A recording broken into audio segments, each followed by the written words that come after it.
Oh, Jode. Oh, Jim!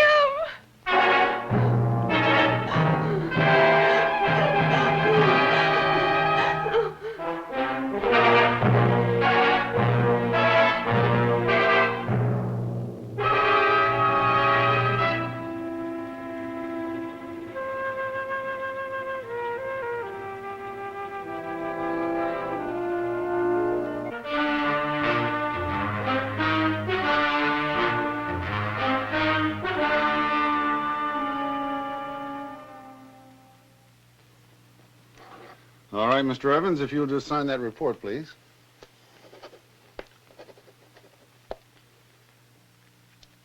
I don't understand how it happened.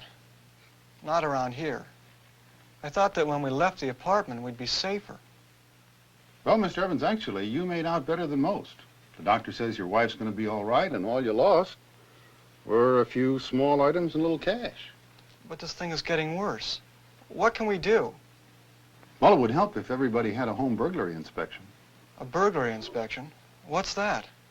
Oh, it's just a walk-around inspection to check your home for protection against burglary. Many police departments all over the country today are offering home security inspections on request. Would you do that for me? I'd be delighted. What's a good time for you? Well, I have Thursday afternoon off. Would that be all right? How about 2 o'clock? Fine. You're on. Thank See you you. Thursday at 2. All right, bye-bye. All right, let's begin with an inspection of your door locks. Well, I had this deadbolt on the door, but it didn't do a bit of good.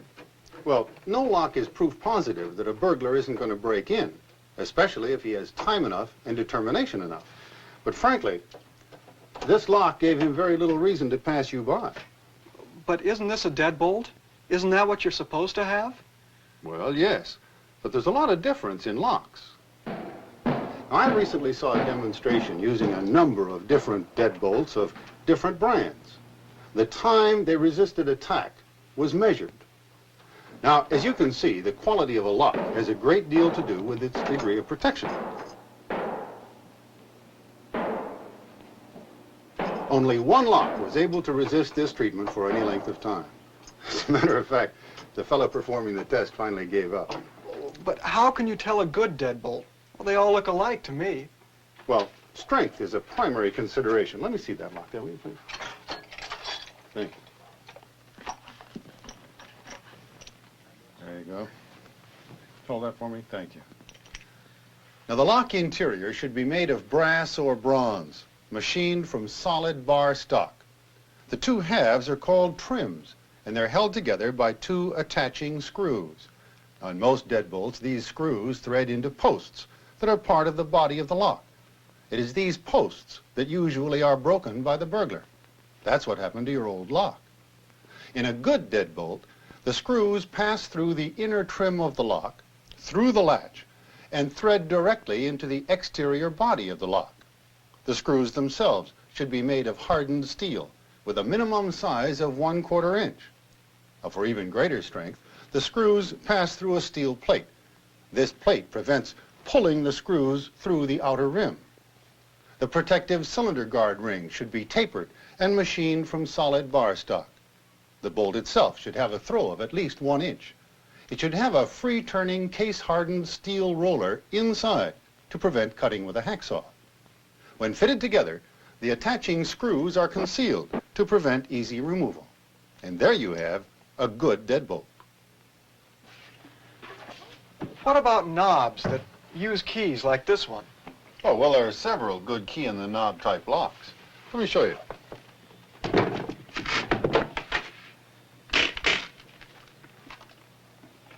Now look at this. They should be of heavy construction, and the latch should have a guard bolt or a plunger like this that locks the bolt in place so that it can't be forced back by a strip of celluloid or plastic, like a credit card. Now, this is called a deadlocking latch. But no key-in-the-knob lock can provide the protection of a good deadbolt. Even this door should have a deadbolt. What's to prevent a burglar from breaking the glass, reaching through, and then unlocking the door? Well, burglars generally don't like to make that much noise, especially the sound of breaking glass. But just to be doubly safe, you should have a double cylinder deadbolt anytime you have glass within 40 inches of a lock. The use of a double cylinder lock also keeps a thief who may have gained entrance by another means from carrying out all your large household items. But let me caution you, a spare key should be hidden near the lock inside so that in an emergency you can let yourself out fast. I see what you mean. Looks as though that's a very thin partition in the bottom half of this door. Is that bad? Well, it's a security hazard. Thin sections and hollow core doors are security risks. They're very badly built, easy to penetrate. You can practically put your fist through them. Solid core doors should be used on all entrances. Now, hinges are another security point. Yours are inside, but if your hinge pins were on the outside of the door, they can easily be removed, and then the door can just be lifted off. Now, there are hinges that have pins that can't be removed, but the ordinary homeowner can provide his own door security by pinning.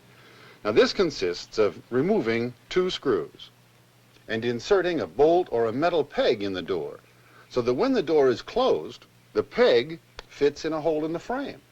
The door can't then be lifted out by removing the hinge pins. Now, another vulnerable area in most homes is windows. I thought you said burglars don't like to break glass. Well, they don't, and they don't have to, and they're so easy to open. That latch wouldn't even slow down a burglar. What can I do? Well, one good way to secure this type of window is to drill a downward slanting hole through the top of the bottom window, partway into the bottom of the top window. Then inserting a strong nail or a pin, like that. Now the window can't be lifted or jimmied open, even if the latch is forced. Now watch. Sliding windows can be easily lifted out of their grooves and removed, unless they're properly adjusted. Adjustment is made by loosening the screw, locking the roller on each end, allowing the roller to be raised, and removing the slack. If the window is not adjustable, you can insert screws in the top channel to prevent lifting.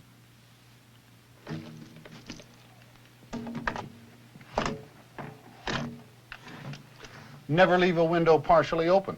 It allows a burglar to use a prying tool, and even a blocked window may not be able to stand up to that kind of pressure. Now, there are several commercially made blocking devices and locking devices for sliding glass doors and windows. Police departments don't like louvered windows. They're too easy to penetrate, even when they're locked.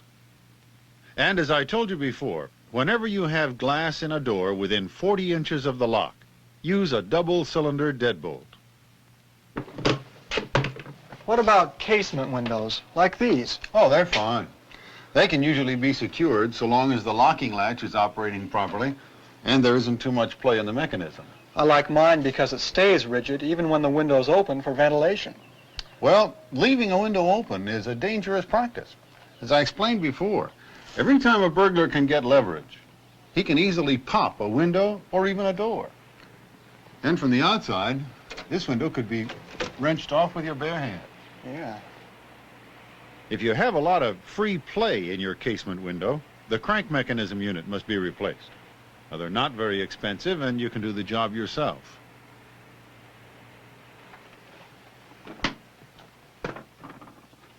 You know, the sliding glass door is one of the most difficult areas to secure because it has all the features of a door and a window.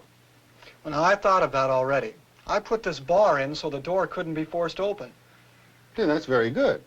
But But what? the door can easily be lifted off unless you've installed pins or screws as you would in a regular window. The locking mechanism on sliding glass doors is very easily forced, but there are doors available that have much more secure latches. This one, for example, has a laminated, hardened steel latch that resists sawing or jimmying. The catch is reinforced with a steel strike plate to prevent peeling. There are also a number of good locking mechanisms on the market. Some of these are designed for securing with a padlock, which you can key to your regular house key. And interior locks like these prevent the thief from walking out with large items.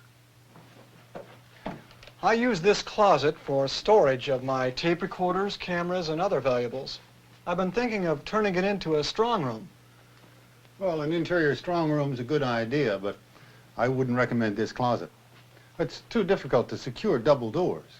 Now, any single door closet with a good lock makes a convenient strong room. So be sure you pin the hinges.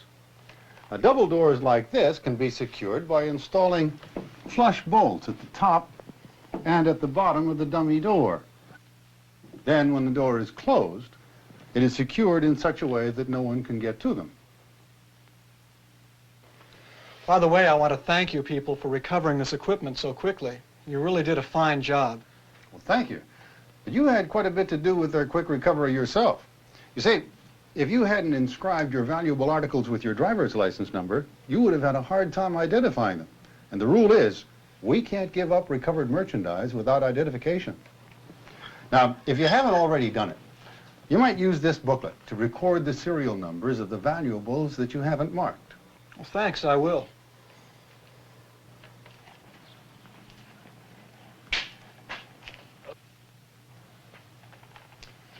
Now, most people don't realize it, but a garage is an extremely vulnerable area to burglary. How do you mean? Well, take this open door. A burglar cruising along the street looks in and sees the car's gone, knows that probably nobody's home. Come to think of it, this door was open on the day it happened. I think what I'll do is get one of those electronic door openers. Well, they're good. It's best to use one with multiple frequencies. Once the burglar's inside, most garages provide him with a pretty fair selection of tools. If the garage has a connecting door to the house, he can work completely concealed from the street. And for some reason, people will put very cheap or ineffective locks on the connecting doors. Well, Mr. Evans, you'll be glad to know that you're not all wrong. This is a very good solid core door and a good lock. Well, I'm glad I've got something right. Well, don't forget to install a deadbolt and pin the hinges, because this door goes right into your home.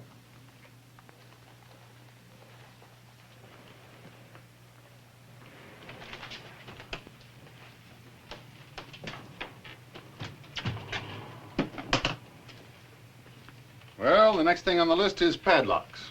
Padlocks. Yes, almost everybody has padlocks someplace around the house. I notice you have one on your garage door. Well, I'm afraid it isn't a very good one. Well, let's just say it could be better. Now, I told you what makes a good deadbolt. Now let me show you what makes a good padlock. Can you hold that? Several things contribute.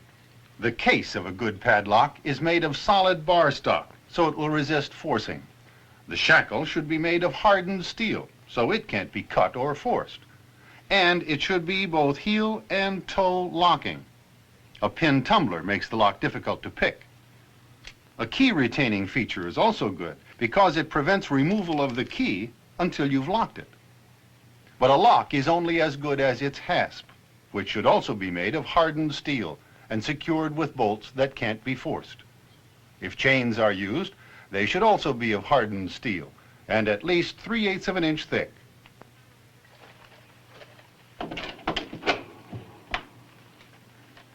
Now, a center top-mounted hasp on your door that could be latched from the inside would give you greater security when you were at home. And another hasp and lock on this side. Even I could get through there.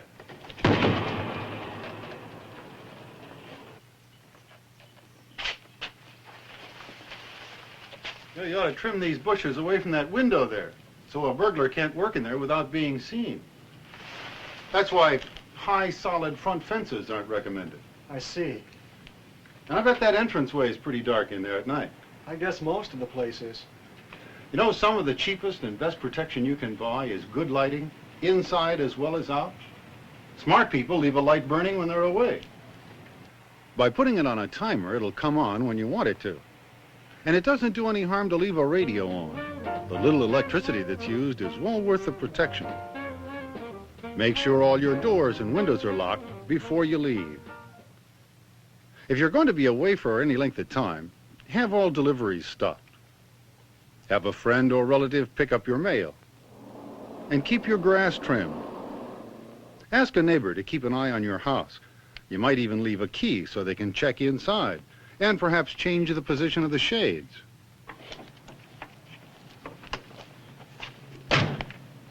If everyone did all those things, I mean had a home burglary inspection, would it really help to cut down on crime? We know it would. According to our statistics, a burglary is committed every 28 seconds. And the main reason for this is because people help the burglars.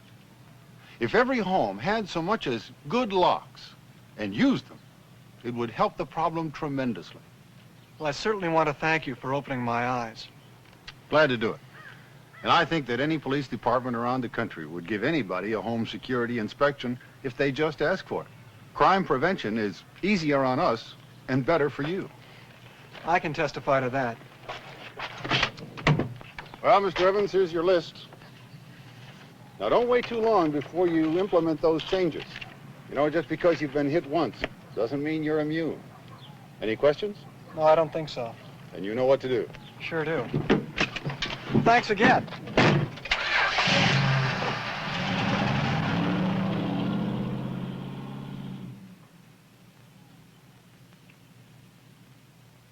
If every home had so much as good locks and used them, it would be of tremendous help. Well, this is one place where a burglar isn't going to get a second chance. That I can guarantee.